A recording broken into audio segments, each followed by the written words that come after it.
La romance. Alors si, effectivement, dans bien des cas, les réalisateurs et les producteurs seront tentés d'utiliser des chansons, lorsqu'on en est amené à créer de la musique narrative, de la musique originale, il y a finalement deux types principaux de romances classiques au cinéma. D'une part, la romance douce, celle qui montre l'intimité, la délicatesse, la tendresse. Et puis, d'autre part, la romance forte, celle des grandes sensations, celle des grands sentiments. Que ce soit une romance douce ou une romance forte, cette émotion illustre toujours une relation positive entre deux personnes. On favorisera donc le plus souvent les tonalités majeures. Pour la romance douce, on aura un thème intime, c'est-à-dire avec des notes conjointes, un thème sobre, des instruments évocateurs de cette douceur. On aura une évolution harmonique minimaliste, discrète, pour laisser passer le thème sans encombrer l'arrangement.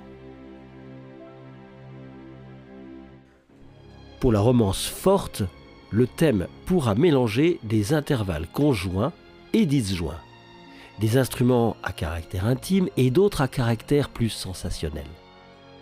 Dans les deux cas, le thème raconte les personnages, traduit leurs relations, leur histoire, alors que l'harmonisation et l'orchestration traduisent ce qu'ils ressentent.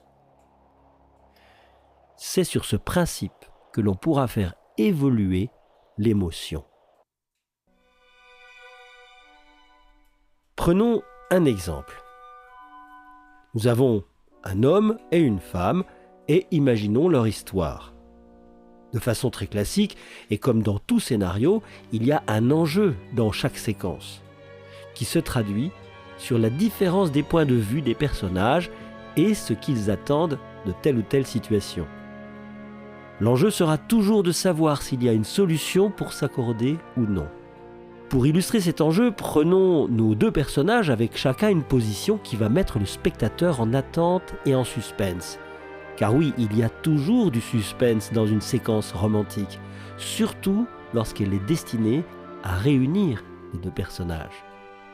Ce sont d'ailleurs ces types de séquences qui sont les plus délicates à illustrer. Prenons le personnage de la femme. Cette femme n'est pas sûre de ce qu'elle ressent pour l'homme. Elle est hésitante.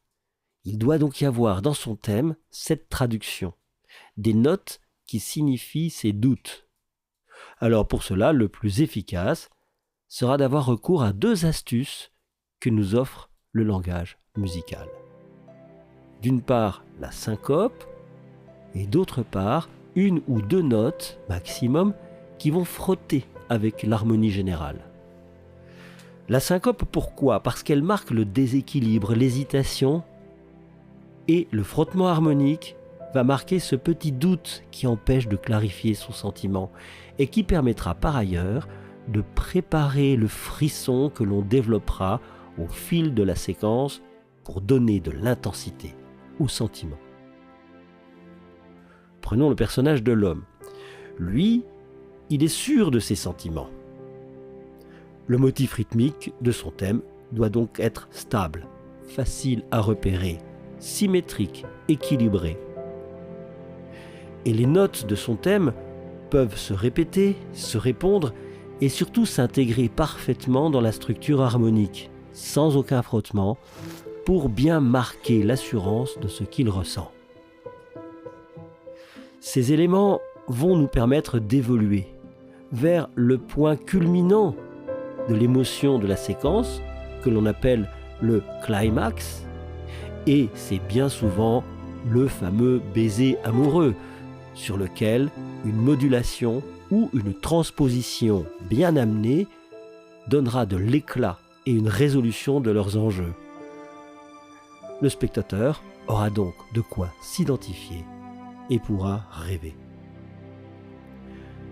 Ainsi, parti sur ce scénario, nous allons construire notre thème.